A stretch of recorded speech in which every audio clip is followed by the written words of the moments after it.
उसके अंदर मगज होता है ना, मगज वो अपने शरीर का मुखिया होता है। और मुखिया को अगर चोट लग गई, मुखिया अगर मर गया तो गांव का विकास नहीं होता। वैसे हमारे सर का ये मुखिया है, तो इसको संभालना हमको बहुत जरूरी है। तो सबसे पहले देखो, मानो ये आदमी है, ये काम कर रहा है बिना हेलमेट का काम करता है। अगर साइड के ऊपर उसकी गिरती है तो उसके क्या परिणाम होंगे, और हेलमेट पहनने के बाद उसका क्या परिणाम होते हैं वो हम लोग अभी देखेंगे।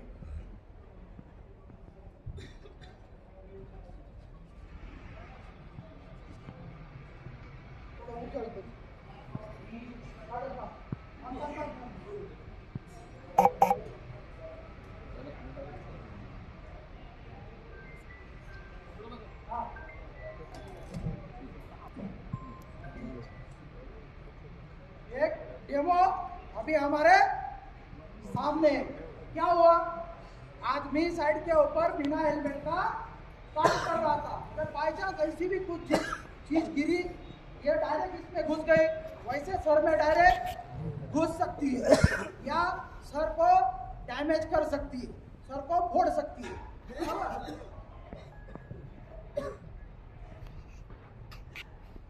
अभी आदमी साइड के ऊपर आया, काम कर रहा है, गेट्स के अंदर आया, उसको हेलमेट दिया गया, अच्छे कंपनी का हेलमेट है, हेलमेट दिया। हेलमेट सही तरीके से अगर वो पहना है, हेलमेट में बहुत सारे लोग क्या करते हैं, गलत तरीके से पहनते हैं, पट्टी नहीं लगाते, टोपी के ऊपर हेलमेट पहनते हैं, ये पीछे पट्टी पीछे लगा के देते हैं। अगर ये पट्टी लगाना नहीं था तो ये पट्टी बनाया नहीं क्यों कंपनी ने, बराबर है ना। इसका अगर इस्तेमाल नहीं करना तो पट्टी बनाता है ना कंपनी, समझ रहे हो ना। तो हेलमेट जब आप साइड के ऊपर आते हैं तो हेलमेट सही पहनना है, पट्टी लगाना है, पीछे से जितना अपने को एडजस्ट करना है। हर आदमी के सर छोटा बड़ा अलग अलग होता है ना, वो हिसाब से हेलमेट को एडजस्ट करके पहनना है।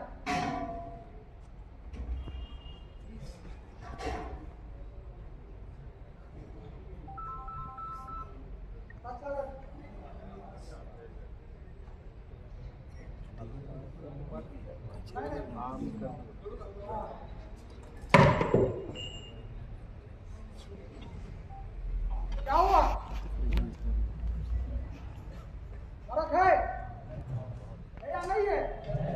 क्या हुआ आप ही बताइए। बिना हेलमेट का काम करोगे तो नतीजा क्या होगा, सर फट जाएगा, सर में कुछ भी चीज घुस सकता है। अगर हेलमेट पहन के काम करोगे तो क्या होगा, हुआ कुछ या हुआ, देखिए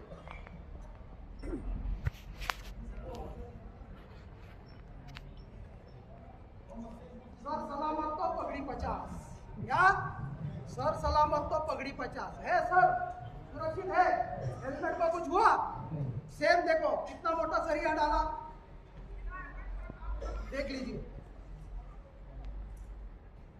वैसे ही हमारे शरीर के साथ हो सकता है, इसलिए साइड के ऊपर हेलमेट पहनना बहुत ही जरूरी है। हेलमेट को सही तरीके से पहनना है।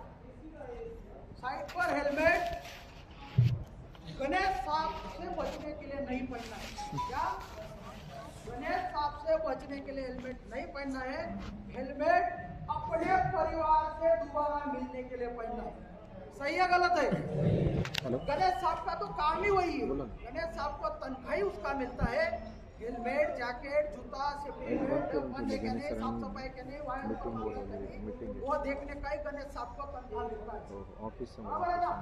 आपके साथ कुछ हादसा हो जाता है तो गणेश सांप भूखा नहीं मरने वाला, बराबर है ना। आपके साथ कुछ हादसा होता है तो आपके बाजू वाला भी भूखा नहीं मरने वाला। जिसके साथ कुछ हादसा होगा उसका नतीजा उसके और उसके परिवार को ही भुगतना पड़ेगा, समझ रहे हो ना। तो आपको करना क्या है, तो हेलमेट, जैकेट, जूता, जो भी सेफ्टी के बारे में चीज बोली जाती है उसको सही से इस्तेमाल करना है। अभी यहाँ पे जितने भी लोग बैठे